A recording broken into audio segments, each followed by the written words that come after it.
Ang napakabigat na bag. Ano kayang laman nito? Sino kayang nakahula? Yeah, ayan. Bigat talaga siya.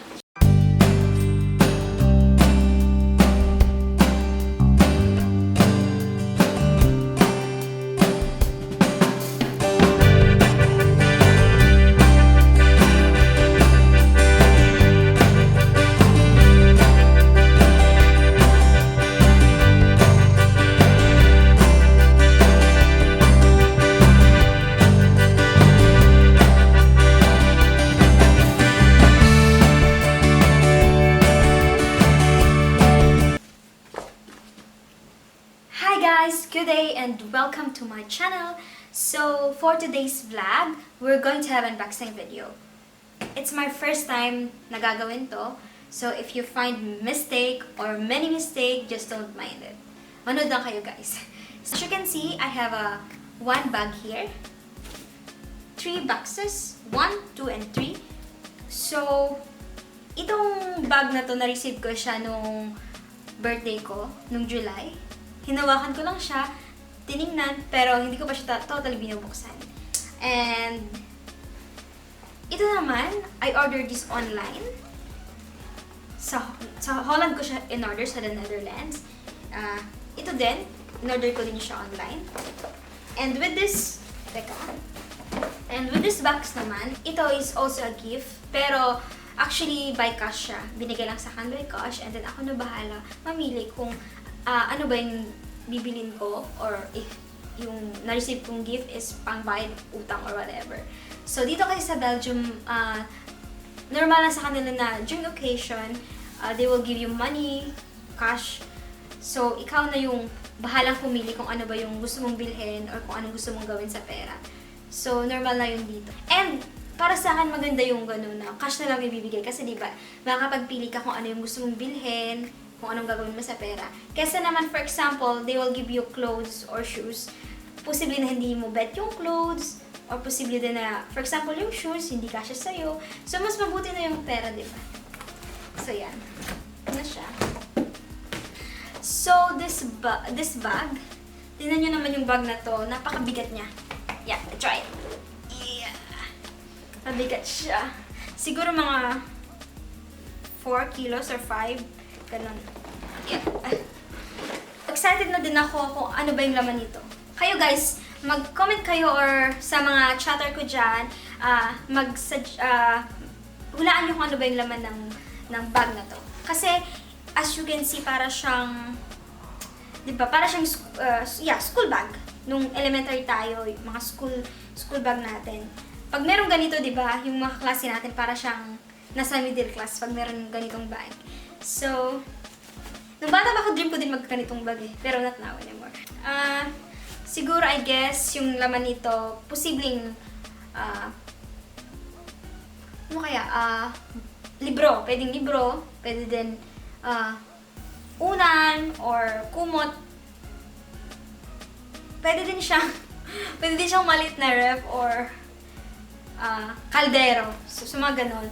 O pwede din siyang teddy bear. Pero kasi kung teddy bear siya, mabigat eh. Wala naman siguro teddy bear na bigat.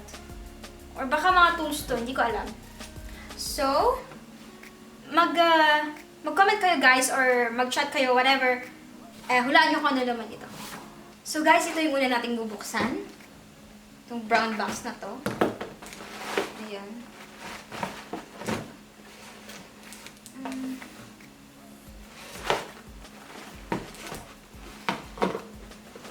Na lang.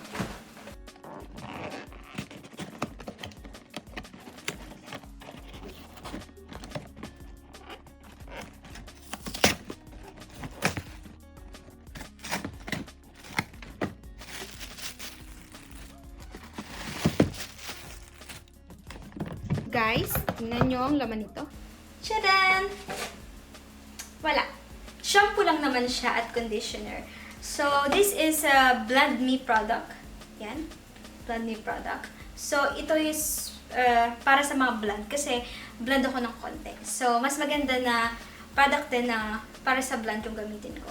So, this is very nice product. Second time ko na siyang gamitin.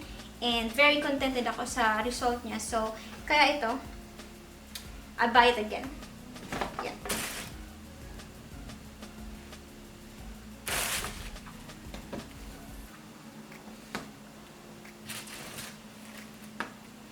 And then this one, the yellow green something.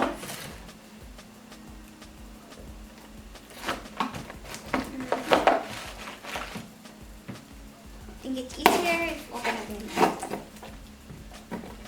Sorry guys, hindi ako professional sa pag-unbox ng mga box. I mean, paggawa ng mga unboxing video.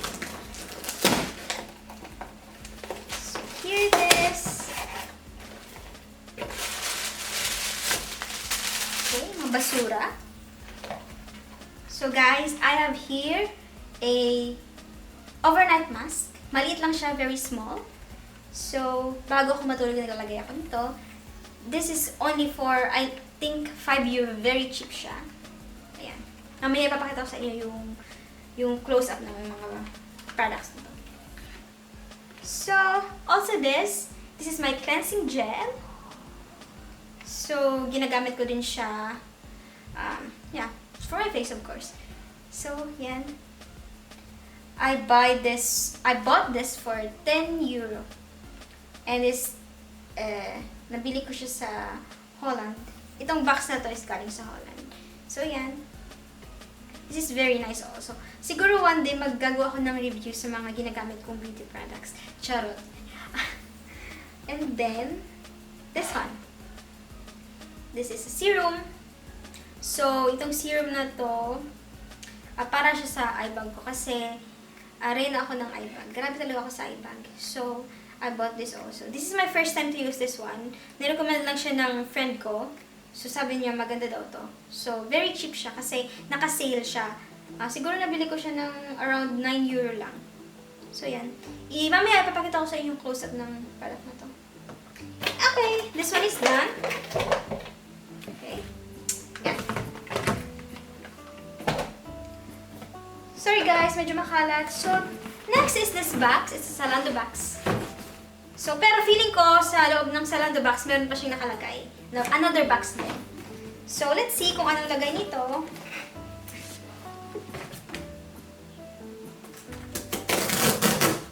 Yeah. Ooh, wow! Sabi na may isang box pa dito. So, yan.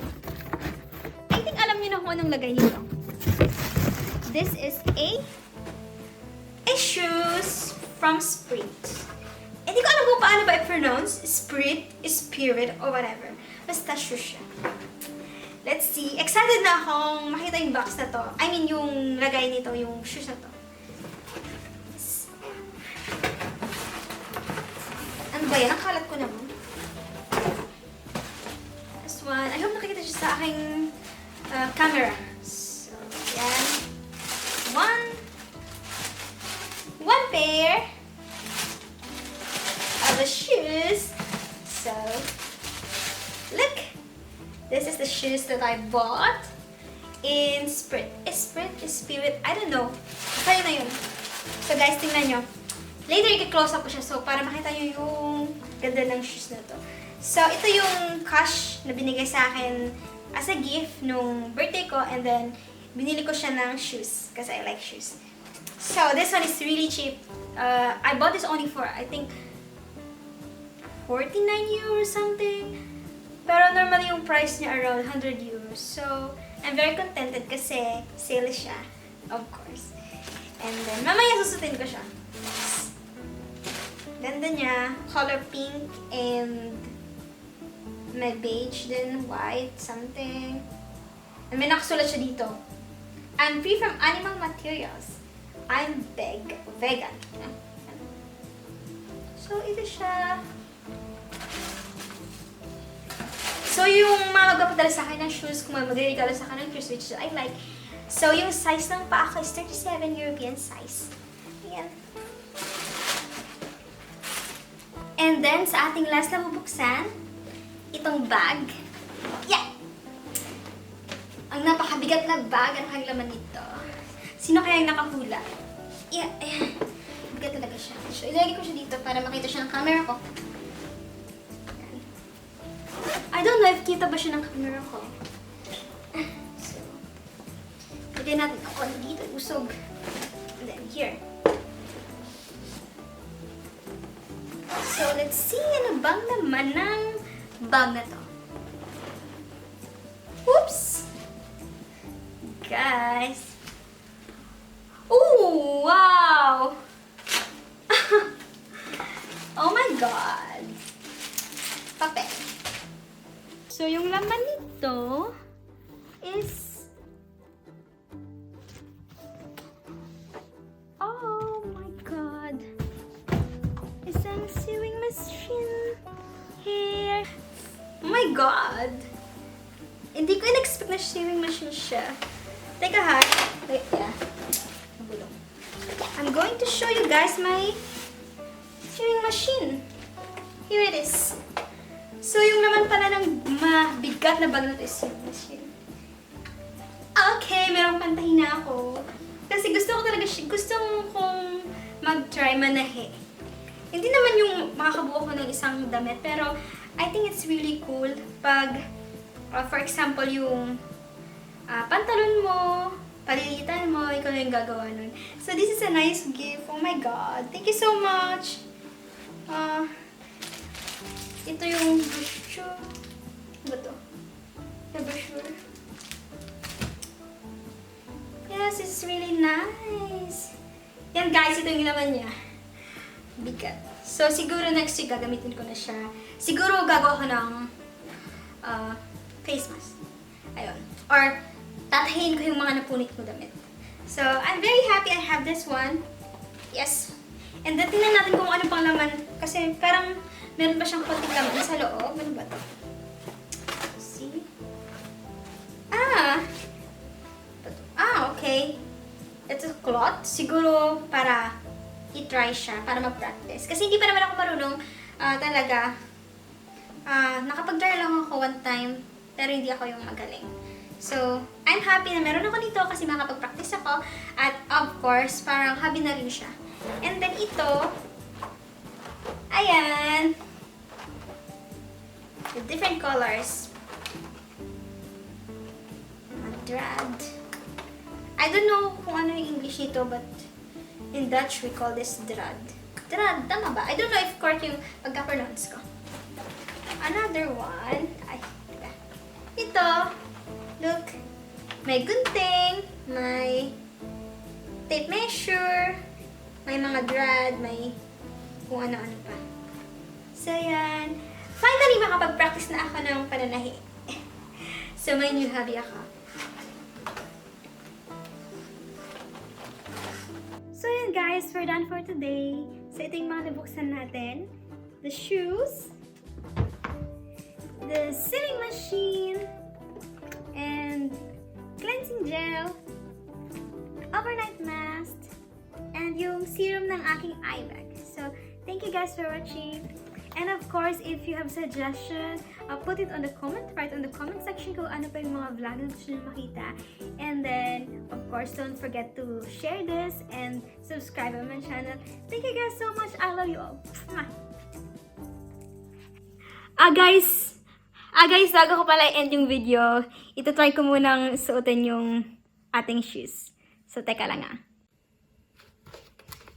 So, ito na guys yung shoes. Ang ganda ng color niya and it also feels very comfortable. So, yan. Excited na akong gumala ulit with the shoes. Bye-bye!